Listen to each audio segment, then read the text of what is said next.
Assalamualaikum warahmatullahi wabarakatuh.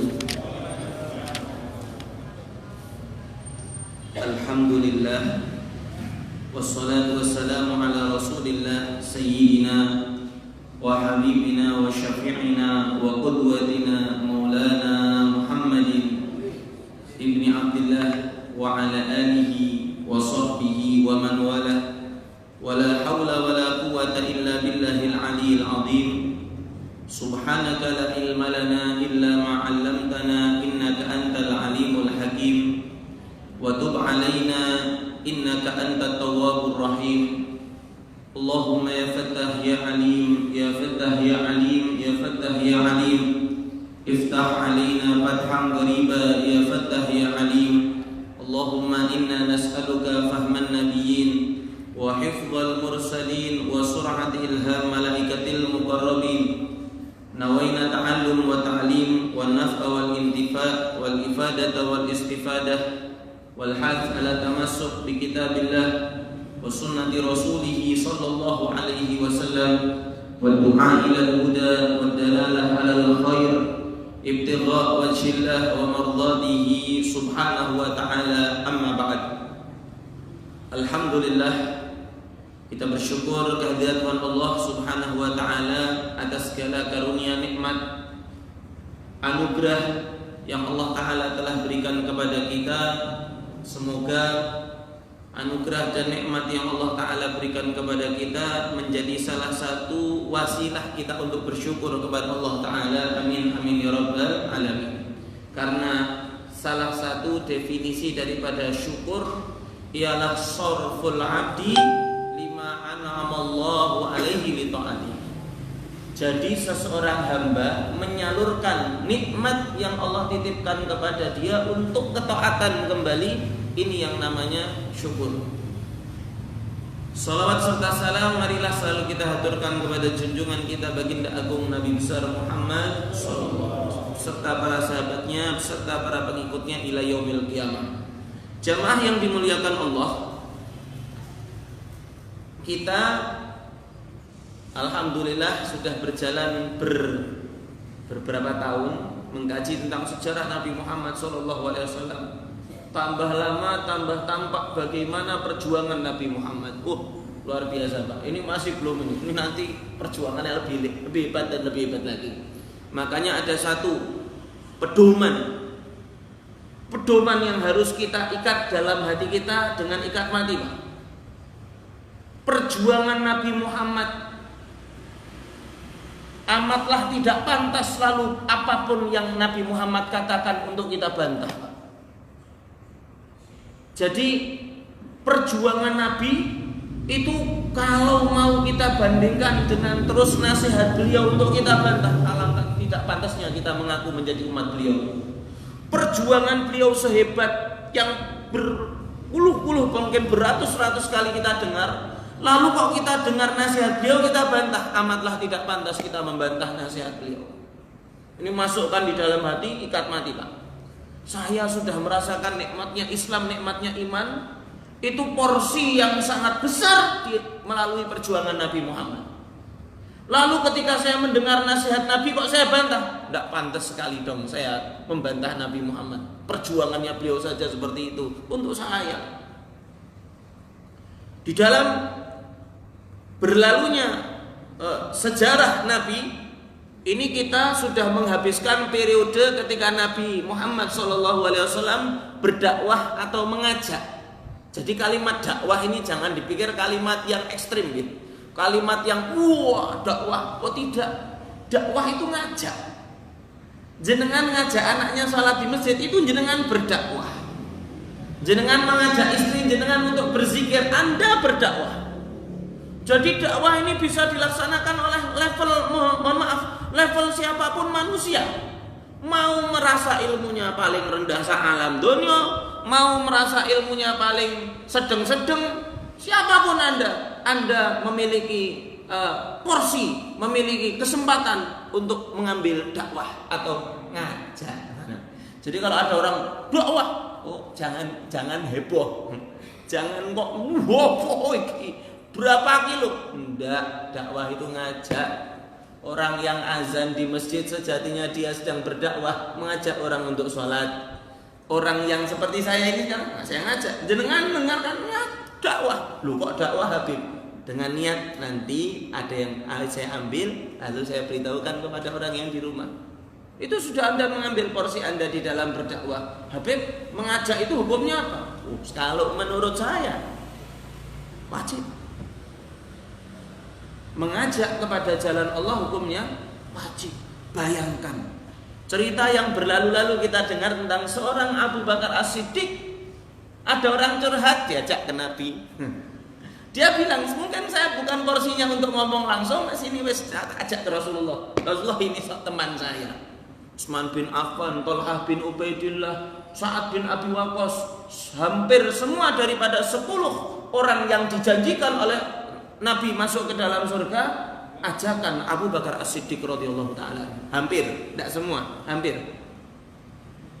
Ini dakwah Abu Bakar di dalam porsinya ketika Nabi Muhammad SAW mengajak dengan mengumpat-umpat atau sembunyi. Mohon maaf, bukan mengumpat, sembunyi. Mengumpat nanti dipikir mencerca. Sembunyi, delik, masih diam-diam. Itu Abu Bakar As-Siddiq sudah sebagai seorang pendakwah. Kita memasuki porsi atau bagian atau season ketika Nabi Muhammad SAW mendapatkan perintah oleh Allah Ta'ala untuk berdakwah, untuk mengajak secara gamblang, terang-terangan. Qala Ibnu Ishaq, kana sallallahu alaihi wasallam yad'un nasa khufyatan ba'da nuzuli ya ayyuhal mudaththir 3 sinin. Nabi Muhammad SAW mengajak orang untuk masuk ke dalam agama Islam dengan sembunyi-sembunyi selama kurang lebih 3 tahun. Setelah diturunkan ayat suci Al-Quran, ya ayyuhal mudaththir qum fa'anzir, wahai orang yang sedang berselimut, bangun, anzir, ingatkanlah. 3 tahun sembunyi-sembunyi. Fakana man aslama idza arada shalah ay as-salat rak'atain bil ghadah wal ashi yadhhab ila ba'dhi syu'abi yastahfi bi salatihi minal musyrikin. Habib, salat zaman sebelum Isra dan Mi'raj itu salatnya terus gimana? Salatnya siang dan malam. Berapa rakaat? 2 rakaat. Ini. Fakana, barang siapa yang sudah masuk Islam, kalau mau melaksanakan ibadah sholat, maka mereka berangkat ke padang pasir, tempat yang tidak dilihat oleh orang lain. Mereka 2 kali dalam sehari, 2 rakaat, baik di siang ataupun di malam hari. Yastahfi bi sholatihi minal musyrikin. Mereka sembunyi untuk melaksanakan sholat dari orang-orang yang menyekutukan Allah. Jenengan kula hidup di satu waktu sholat sak wayah-wayah, mau pagi, mau siang, mau malam bisa. Jangankan sholat, kepepet kebelet nguyuh ning masjid 24 jam kebuka, kecuali masjid gembokan. Kepepet orang langsung menuju ke masjid. Kenapa kamu kebelet nguyuh? Kalau kebelet nguyuh saja kamu rela-relakan ke masjid, kenapa tidak kebelet nguyuh? Nguyuh wudu, salat 2 rakaat. Bisa? Bisa. Jamaah yang dimuliakan Allah Ta'ala, fa bainama Sa'ad ibn Abi Waqqas fi nafarin min ashabi Rasulillah fi syi'bin min syu'abi Makkah. Ini suatu saat seorang Sa'ad bin Abi Waqqas. Sa'ad bin Abi Waqqas ini salah satu pemuda yang termasuk disegani oleh kaum kafir Quraisy. Termasuk pemuda yang ibaratnya secara kedudukan di masyarakat termasuk yang terpandang lah. Suatu saat beliau bersama beberapa sahabatnya sedang di salah satu area padang pasir di kota Mekah. Konangan, Pak. Ono wong kafir, wong Quraisy, orang-orang musyrik yang menyekutukan Allah, yang belum masuk ke dalam agama Islam, melihat wahum yusallun, ketika mereka sedang dalam keadaan salat, fanakaruhum wa abu alaihim mayasnaun hatta qataluhum. Ketika, "Woi, ngopo kowe? Kayak ngopo kowe?" Allahu Akbar. "Kowe ngopo?" "Fanakaruhum." "Ngapain kamu?" Wa'abu alaihim, dasar kamu ini sedang. Waduh. Ini terjadi mungkin tidak di Indonesia, Pak. Ini terjadi di daerah barat. Mereka sholat itu ada yang orang yang ngenyek-ngenyek. Terjadi realitas. Habib, kalau saya lagi sholat ternyata ada orang yang mengejek saya, apa yang saya lakukan? Anjing menggonggong kafilah berlalu, Pak. Tidak akan luput orang yang berbuat baik dari celaan orang lain. Sampai sangkala ditiupkan, itu pasti akan ada orang yang mengejek orang yang berbuat baik. Yang dikatakan inilah, yang dikatakan itulah. Peduli amat. Sudah selaras dengan apa yang diperintahkan Allah, selaras dengan yang diperintahkan Nabi Muhammad, tidak bertentangan dengan syariatul Islam, tidak bertentangan dengan masyarakat sosial. Bismillah. Satu orang ngomong ngurus. Kalau kita mau berbuat dengan memperdulikan semua pendapat orang, tidak bakalan bergerak, Pak. Ridhon nas ghayatun la tudrak. Ini ada satu prinsip, untuk mencari ridho manusia semuanya ialah satu puncak yang tidak mungkin bisa tercapai. Makanya kalau di dalam di dalam proses musyawarah ini ada yang namanya pengambilan suara.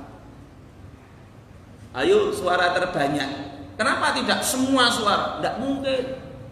Satu orang menentang, dua orang menentang, dari 10 orang itu wajar. Yang dimenangkan yang mana? Jelas yang 8. Wong suara terbanyak. Ini satu tidak mau. Lah urusan lain. Ini makanya wa amruhum syura bainahum. Kita masih ingat bagaimana Nabi Muhammad SAW bermusyawarah. Nanti akan banyak cerita tentang musyawarah Nabi, tentang orang Badar yang tertawa, tentang bagaimana Nabi berperang. Nabi musyawarah, menanya, gimana? Jamaah yang dimuliakan Allah Ta'ala, sampai mereka mencaci orang yang sedang sholat ini, mereka ingkar terhadap perbuatan mereka sampai gelut. Faqataluhum, mau dibunuh, mau diperangi. Fadaraba Sa'd bin Waqqas rajulan minhum bilihabairin fasajjahu fahuwa awwalu dami uhriqa fil Islam. Ketika lagi berantem, Sa'ad ibnu Waqqas ini ngantel wong. Orang yang sedang mencaci dan menghina sholatnya ini sampai berdarah. Dan ternyata darah ini adalah darah yang pertama kali mengalir di dalam jihad Islam. Ini saya bukan yang ngajak jihad di NKRI, mohon maaf. Negara Kesatuan Republik Indonesia menurut saya harus kita pertahankan. Karena mohon maaf, kalau mau meniru-niru yang lain-lain, tirulah bagaimana keadaan-keadaan negara yang mau merubah persatu. Kita masih ingatlah Pak, bagaimana Pak Harto diturunkan dengan cara yang tidak etis. Dampaknya bertahun-tahun untuk pulih susah, Pak. Mohon maaf, negara ini harus bersatu, jangan berpecah belah. Semoga Allah Ta'ala jaga kesatuan negara Indonesia. Lagu kebangsaannya aja, marilah kita berseru Indonesia bersatu. Ini ayo kita serukan lagu nasional ini. Ayo kita serukan. Jangan sampai cuman gara-gara hal yang sepele rakyat seakan-akan koyok tempur Baratayuda, Pak. Masya Allah. Mau seperti negara-negara yang hancur belur, babak belur gara-gara cuman pecah belah. Bukan saya mengajak kepada jihad perang modar-modaran, bukan. Saya mengajak kepada jihad ataupun berjuang dari segala macam perbedaan yang menjadikan mereka tambah lemah, dari segala perbedaan yang menjadikan mereka tambah enteng di mata orang-orang yang mau menghancurkan Indonesia atau menghancurkan Islam. Sebelum saya masuk masjid itu saya terbayang tentang bagaimana porsi perjuangan umat Islam untuk memerdekakan negara yang sudah terjajah ratusan tahun, Pak. Ratusan tahun negara ini terjajah. bagaimana besarnya porsi umat Islam. Umat-umat yang lain juga ikut andil, tidak bisa kita ingkari. Cuman yang lebih besar ialah porsi umat Islam. Nyambung ning ndi Kanjeng Nabi. Fahuwa awwalu damin uhriqa fil Islam. Orang yang diantil sama Sa'ad bin Abi Waqqas lalu mengalir darah orang tersebut, itulah darah pertama kali yang mengalir di dalam perjuangan Islam. Thumma dhaharatil adawah ba'da dzalika bainahum washtadda al-amr fadakhala Rasulullah wa ashabu mustahfina fi daril arqam al-ma'rufah al-an bidaril Khayzaran li'anna al-Mansur lamma ishtara dar al-madhkura wa habaha li waladil Mahdi al-Abbasi fa habal Mahdi al-madhkur li jariyatil Khayzaran. Ini dulu di rumah Rasul di kota Makkah Al-Mukarramah ada satu rumah namanya Darul Arqam. Darul Arqam ini sekarang ketika kitab ini dikarang namanya Darul Khayzaran. Darul Khayzaran. Dah wis enggak usah dibahas kenapa namanya Darul Khayzaran. Lalu Nabi Muhammad sallallahu alaihi wasallam mengatakan kepada para sahabatnya, "Wis, Nabi Muhammad meredakan daripada kalian gelut ketika keluar kok konangan, mending sekarang sholatnya di rumah ini aja." Darul Arqam, rumah perjuangan Nabi bersama para sahabatnya di awal cikal bakal Islam. Wis, kalian sekarang kalau mau sholat di Darul Arqam saja. Fakana sallallahu alaihi wasallam wa ashabahu yuqimuna shalah di Darul Arqam wa ya'budunallaha ta'ala. Wis, sholatnya di Darul Arqam saja. Enggak keluar lagi, mereka kumpul bareng-bareng di Darul Arqam. Nah, ini mungkin juga di daerah barat-barat ini bisa ditiru. Tidak ada masjid, tidak ada musola, rumah orang dijadikan musola, tidak apa-apa. Darul Arqam namanya. Darul Tilkadar syahran faqat. Mereka melaksanakan ibadah di rumah tersebut kurang lebih selama 1 bulan saja. Wahum tis'ah wa talatuna. Mereka jumlahnya mereka berapa orang? 39 orang yang senantiasa sholat bareng-bareng di Darul Arqam, rumah Arqam. Wa kharaju ba'da an kamalu arba'in bi islami Umar wa Hamzah radhiyallahu ta'ala anhuma. Nah, ini nanti ketika sudah belum ya? Enggak tahu sudah atau belum, lupa saya. Ketika Hamzah bin Abdul Muthalib masuk ke dalam Islam masih 39 orang. Umar bin Khattab masuk ke dalam agama Islam. Ketemunya Nabi di Darul Arqam. Ceritanya panjang. Nanti insyaallah ada lebih komplit, sering juga kami sindir di majelis ini. Umar bin Khattab ke Darul Arqam, mendengar Nabi masuk ke dalam Islam, lalu Umar bin Khattab mengatakan kepada Rasulullah, "Ya hai Rasulullah, bukankah kita orang yang benar? Benar. Bukankah mereka batil? Batil. Kenapa kita sembunyi di sini?" Rasulullah, kita buat 2 shaf, Hamzah di depan, saya di belakang, atau kebalik. Kalau ada yang macam-macam pada shaf yang depan, saya yang maju. Kalau ada yang macam-macam shaf belakang, Hamzah yang maju. Wah, metu wong 40 genepi Umar bin Khattab. Salat di mana? Salat di Masjidil Haram. Wah, itu ketika mereka sholat banyak yang mengganggu dan lain sebagainya. Cuman lihat shaf pertamanya ada Hamzah. Abu Jahal wenti kabur karo Abu Jahal. Wah. Kowe ngapa? Ponakanku. Kamu ngapain ponakan saya? Kalau macam-macam sama saya. Saya juga berada di agama Muhammad. Ayo, berani enggak? Temennya Abu Jahal pada bangun, Abu Jahalnya bilang, enggak usah. Tadi saya kelewatan sama keponakannya. Masuk Islamnya gara-gara itu Hamzah bin Abdul Muthalib. Sejak saat itu Hamzah bin Abdul Muthalib tidak terima keponakannya dicela, dicaci maki sama Abu Jahal. Ayo kalau berani sama saya juga agamanya seperti Muhammad. Saya sudah beriman sama Muhammad. Masya Allah. Wah, jajal kita hidup di zaman mereka mungkin seru banget. Hamzah bin Abdul Muthalib luar biasa. Umar bin Khattab orang yang sangat disegani. Sholat di shaf pertama dan kedua, kaum kafir Quraisy hanya berani mencaci maki, tidak berani macam-macam mereka. Sampai turun ayat suci Al-Quran surat Asy-Syu'ara ayat 214.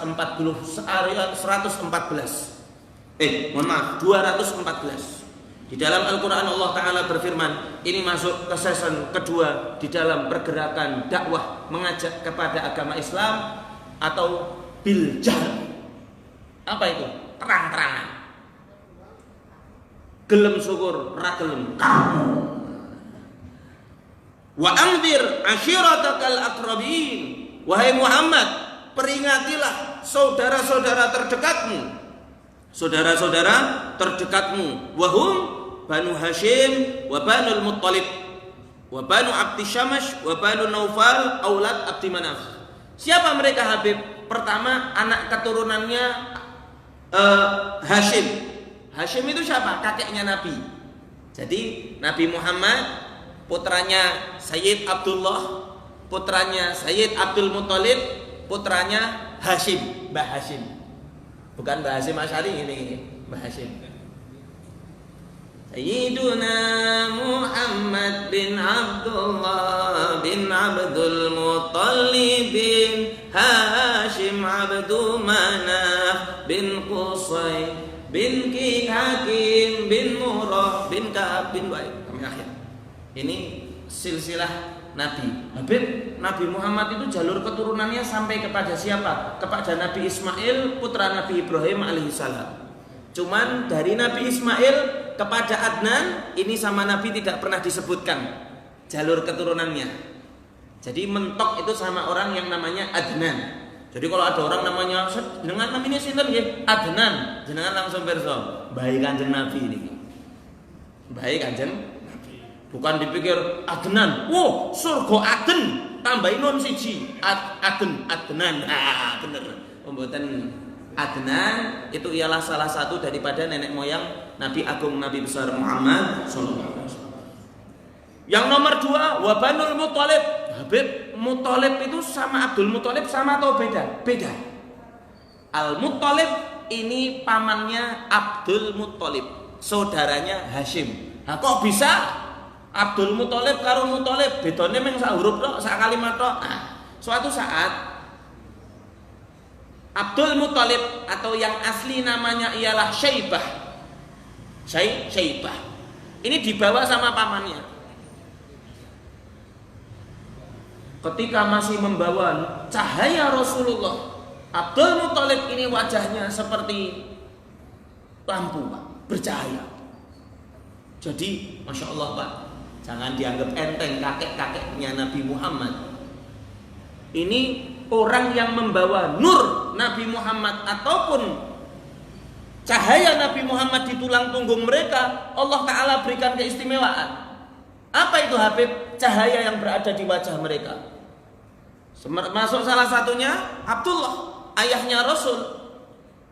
Mungkin pernah saya cerita di sini ketika ada Abdullah lagi cari istri, khobar, wah Abdullah meh rabi. Ada mbak-mbak nyegat Abdullah, saya dengar kamu lagi cari istri ya? Oh iya mbak, betul saya lagi cari istri. Ini takmir masjid atau pemuda masjid, ojo bayangin orang mungkin sampean dijagat yang ini.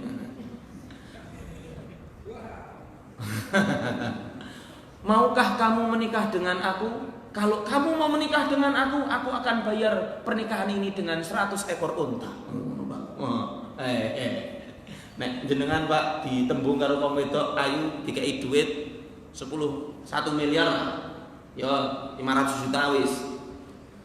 Mau ndak Pak kira-kira Pak? Ndak usah dijawab Pak, karena istri kita masing-masing mendengarkan Pak. Kalau kita jawab kepengen bandem gelas kamburi. Ini dicegat sama Mbak Abdullah, menikahlah denganku. Aku akan bayar pernikahan ini 100 ekor unta. Apunten Mbak, saya manut sama bapak. Wah, ini pemuda yang jos iki jan urusan pernikahan manut sama orang tua. Cok malah bantah wong tua. Nek ora karo kowe aku. Tetap porsi orang tua di dalam pernikahan sangat penting karena mata hati seorang ibu dan wawasan seorang bapak tidak mungkin memilihkan kepada anaknya yang jelek. Kulo manut bapak, tembung bapak, wah bahaya ini. Terdengar kabar Abdullah termasuk diminati betul-betul oleh kaum wanita-wanita di kota Mekah. Sing wani nembung wong siji tok. Cuman yang berharap banyak. Sampai akhirnya Abdul Muthalib melamar putrinya Mbah Wahab. Mbah Wahab. Namanya Aminah. Aminah binti Wahab. Termasuk wanita yang tidak pernah keluar rumah, sangat afifah, sangat betul-betul menjaga kehormatan dirinya, sangat betul-betul menjaga bagaimana kewanitaannya lah. Rasa malu yang sangat luar biasa. Menikah. Benar. Setelah menikah dengan Siti Aminah binti Wahab, Abdullah ini kependuk lagi dengan mbak-mbak itu. Sing nyegat. Seliringan ngono kuwi, mbak-mbake kok acuh tak acuh. Tuh, biyen nembung 100 unta, kok saiki kok mengpleketek tok iki ono apa iki? Mbak, kenapa Anda mengacuhkan diri saya? Apakah sudah tidak ada niat untuk menikah dengan saya? Sudah hendak. Kenapa? Cahaya yang berada di wajahmu itu sudah pindah ke istrimu. Kalau saya kepingin cahaya itu pindah ke saya. Dan ternyata betul Siti Aminah sudah hamil dengan Nabi Muhammad SAW. Cahaya itu ada di wajah, ketika pindah kepada perut seorang wanita, pindah kepada perut seorang wanita. Janin yang dikandung ialah janin yang akan menjadi Nabi Agung, Nabi besar Muhammad SAW. Apakah Abdullah tok? Enggak. Si Abdul Muthalib banyak. Iya. Ketika Abdul Muthalib atau yang namanya Syaibah ini diajak oleh paman yang namanya Muthalib jalan-jalan, konangan orang-orang yang sangat benci kepada akan munculnya seorang Rasul yang namanya Muhammad. Tanya, woi Abdul Muthalib, kok Abdul Muthalib salah? Ya Muthalib, ya siapa ini? Al Muthalib ini pamannya udah ngerti, ini orang bakal macam-macam. Siapa ini? Wajahnya bercahaya, pasti dia akan melahirkan seorang anak yang akan bahaya ini bagi kami. Lalu Abdul Muthalib berkata, oh salah kalian, hada abdi, ini hambaku ini budakku ini budakku, ini bukan siapa-siapa, ini budaknya saya. Oh tidak mungkin kalau dari kaum budak, karena yang akan diutus ialah bukan dari kaum perbudakan, dilepas. Setelah itu namanya kondangnya Abdul Muthalib, budaknya dari Al-Muthalib. Al-Muthalib keturunan dari Al-Muthalib. Habib keturunan siapa lagi? Keturunan Naufal, keturunan dari Abdul Syams. Semuanya ialah anak-anak dari Abdul Manaf. Abdul Manaf, Hashim bin Abdi Manaf. Abdi Manaf punya anak 4. Yang pertama Hashim, Muthalib, Naufal, Abdi Syams. Nah ini yang diajak oleh Rasul ialah keluarga terdekatnya beliau. Seperti firman Allah, wa anzir ashiratakal aqrabin. Peringatilah keluarga terdekatmu wahai Muhammad. Ishtadda dzalika 'alan nabi wa dhaqa bihi dar'an ay ajaza 'an ihtimalihi. Famakatha nahwa syahr jalis di baitihi dhanna ammatahu annahu syab ay marid. Nabi Muhammad ketika mendapatkan tugas untuk mengajak keluarga terdekatnya, berat Rasulullah. Ada suatu beban tugas yang sangat dahsyat dari Allah. Bahkan Nabi Muhammad menetap di rumahnya, tidak keluar-keluar selama 1 bulan. Bahkan ada bibi beliau yang menyangka bahwa Nabi Muhammad sakit. Fadakhalna alaihi aidat. Ini bibi-bibinya Rasulullah menengok Rasulullah. Kenapa engkau? Mashtaqaita syai'an. Kenapa kamu wahai Muhammad? Apakah kamu sakit? Lalu Nabi Muhammad menjawab, bibi, aku tidak sakit. Akan tetapi Allah memerintahkan aku, wa anzir ashiratakal aqrabin, peringatilah kepada keluarga terdekatku. Saya kepingin memanggil keluarga-keluarga saya untuk mengajak mereka untuk beriman kepada Allah. Cuman saya khawatir apa yang akan terjadi nanti. Ini bibik-bibiknya langsung mengatakan, ud'uhum, panggil mereka Muhammad, jangan takut. Woi, porsi, the power of emak-emak. Bibik-bibiknya ini. Jadi emak-emak ini memiliki peranan mendorong kaum laki-laki loh. Jangan di. Wah ini porsi the power of emak-emak tampak ini di dalam cerita ini. Oh. Panggil mereka wahai Muhammad, jangan takut. Cuman Jangan sampai yang namanya Abdul Uzza di dalam mereka. Abu Lahab ojo melu.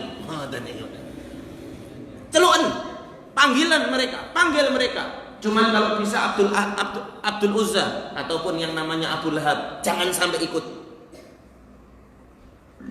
Kila kunya bi Abi Lahab li syiddati ihmirari khaddaihi fa innahu ghairu mujibuk ila ma tad'u ilaih. Ini dari awal bibik-bibiknya Nabi sudah tahu. Wahai Muhammad, Abu Lahab jangan dipanggil karena dia tidak akan menjawab panggilanmu. Yang lain tidak apa-apa. The power of emak-emak Habib. Wah, Abu Lahab itu bukan yang langsung memberikan kuliah itu Allah. Bukan. Ini memang dari zaman Nabi belum diutus. Abdul Uzza, paman Rasul, satu-satunya yang menentang Nabi, musuh Rasulullah terdahsyat ini. Salah satunya Abu Lahab. Kenapa dinamakan Lahab? Ihmirar khaddai. Wajahnya ini seakan-akan merah, seakan-akan berpijar. Ganteng ini pol-polan. Jadi Abu Lahab ini ganteng loh Pak. Jadi wajah ini tidak berpengaruh di dalam iman Pak. Wong ganteng sing memusuhi Islam Abu Lahab ganteng tenan. Bojone Ummu Jamil wong wedok wayune pol. Kecantikan juga bukan menjadi barometer di dalam keyakinan. Abu Bilal ireng, hitam, negro, cuman menjadi orang yang mengumandangkan azan sampai akhir hayat Rasulullah sallallahu alaihi wasallam. Bilal bin Rabah mukanya boleh hitam, cuman dia yang naik ke atas Ka'bah dan mengumandangkan azan. Allahu Akbar, Allahu Akbar. Habib, nah ini sedikit membahas tentang azan nih. Bapak-bapak kalau ke Yaman tempat saya dulu belajar, itu azan suara bagus itu tidak syarat Pak. Hati-hati dengan pengaruh yang mengatakan yang azan suaranya bagus, yang elek-elek itu tidak usah azan. Bahkan kami kalau orang Indonesia sedang adzan maghrib itu di kota Tarim itu Pak, wiling akhiratnya lebih besar daripada ketika kami di Indonesia. Allahu Akbar, Allahu Akbar, Allahu Akbar, Allahu Akbar. Tidak syarat suara bagus. Panggilan itu tidak syarat. Coba suaranya jelek semua terus tidak ada yang adzan. Seluruh sak masjid tidak ada yang suaranya bagus. Apakah terus kita tidak adzan? Adzan syarat, suara bagus tidak syarat. Kalau ada suaranya yang sayyitan. Sayyitan itu apa? Lebih lantang. Sekiranya lebih mengena. Ini dimajukan. Cuman bagusnya suara, wah Beb ini suaranya jelek. Kami pengen adzan yang khusus masjid Mekah. Kalau enggak masjid Nabawi berbek. Misal. Terus saking enggak adanya orang yang pinter adzan sampai pakai kaset. Dan ini terjadi loh. Ini terjadi realita. Di beberapa masjid, enggak tahu itu di Indonesia atau bukan, adzannya kaset sing muni. Dan warganya enak, suaranya enak rapopo, buat kaset, ameh radio rapopo, sing teng adzane enak di rumah. Malah ndak boleh Pak. Karena apa? Kaset itu ndak berakal. Muadzin itu harus Islam, akil, berakal. Ndak boleh ndak berakal adzan. Jajal nek kasete tengah-tengah mandem, apa kasete tengah-tengah kebuntel pitane. Habib zaman sekarang tidak ada tape recorder, adanya apa? Handphone. Nah, nek lobet tengah-tengah, Allahu Akbar, ini baterai Anda lobet. Penting ini. Ini termasuk yang dimusuh. Suaranya tidak enak. Jenengan kalau berangkat ke berbagai daerah, yang adzan suaranya tidak ada yang enak. Di mana Habib? Tarim, saya jadi saksi sendiri di Yaman Hadramut. Suaranya biasa-biasa, lantang cuman. Di seluruh adzan. Jajal Bilal bin Rabah hidup di zaman sekarang kon adzan kayak Masjid Nabawi. Saya yakin juga bukan seperti itu cara adzannya.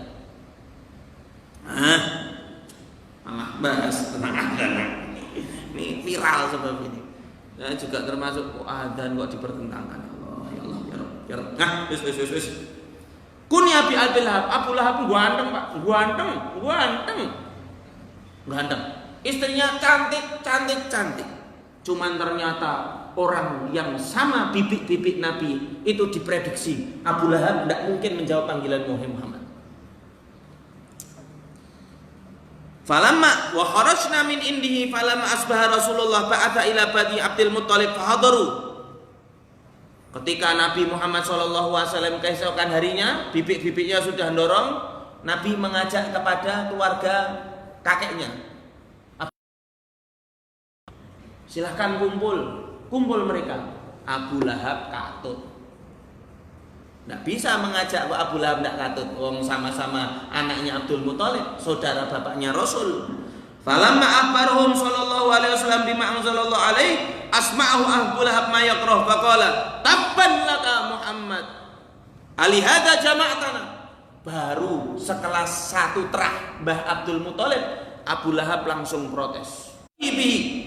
Sampai Abu Lahab ini mengambil batu mau melempar Rasulullah, mau membalang ini apa, melempar batu itu apa, menyambit.